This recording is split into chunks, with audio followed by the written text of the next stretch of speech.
यह कहानी है एक माँ और उसके मृत बच्चे की। एक बार गौतम बुद्ध के पास एक स्त्री अपने बच्चे को लेकर रोती हुई आती है और उनसे कहती है, प्रभु मैं आपके पास बड़ी आशा लेकर आई हूँ।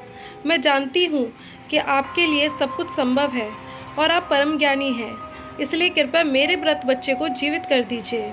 मैं आपका यह उपकार कभी नहीं भूलूंगी। उस स्त्री को बुद्ध के पास उन लोगों ने भेजा था जो लोग बुद्ध से ईर्ष्या करते थे। उनका उद्देश्य यह था कि बुद्ध सभी की नज़रों में गिर जाए। उस स्त्री के पुत्र की मृत्यु वास्तव में हुई थी, परंतु वह नहीं जानती थी कि उसका और उसके मृत पुत्र का इस्तेमाल बुद्ध को नीचा दिखाने के लिए किया जा रहा है।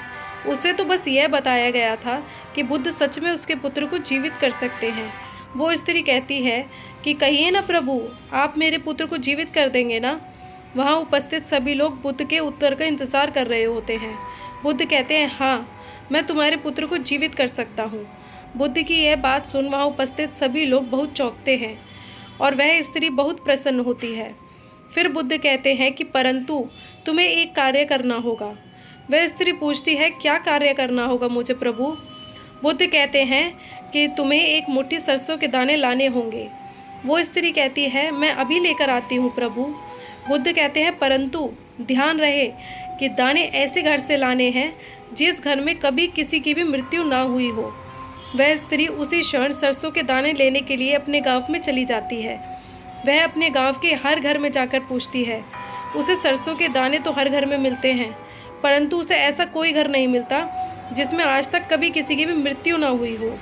फिर वह स्त्री समझ जाती है कि मृत्यु जीवन का एक ऐसा सत्य है जिसे कोई नहीं बदल सकता। वह स्त्री बुद्ध के पास जाती है और कहती है, मैं इस बात को कहीं ना कहीं जानती तो थी, परंतु स्वीकारना नहीं चाहती थी। आपने बिना कुछ कहे ही मुझे इस सत्य से अवगत करा दिया है। बुद्ध कहते हैं, जो जन्मा है उसकी मृत्यु निश्चित है और यही प्रकृति का नियम है। चाहे कोई व्यक्ति कितना भी सुंदर हो, कितना कुरूप हो, या बूढ़ा हो या जवान हो, लेकिन फिर भी मृत्यु सबकी आनी है। बुद्ध कहते हैं, यह संसार जिसे हम यथार्थ मानते हैं, यह दुख और पीड़ा का क्षणभंगुर खेल है। इसलिए जो जन्मा है उसकी मृत्यु निश्चित है। धन्यवाद दोस्तों।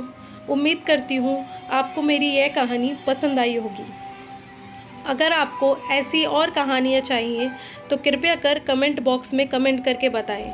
आपको उसी तरह की कहानियाँ उपलब्ध कराई जाएंगी, चाहे वह इंग्लिश में हो, हिंदी में हो, या पुराण वेदों की कहानियाँ हो, या अन्य कोई कहानियाँ हो। धन्यवाद दोस्तों।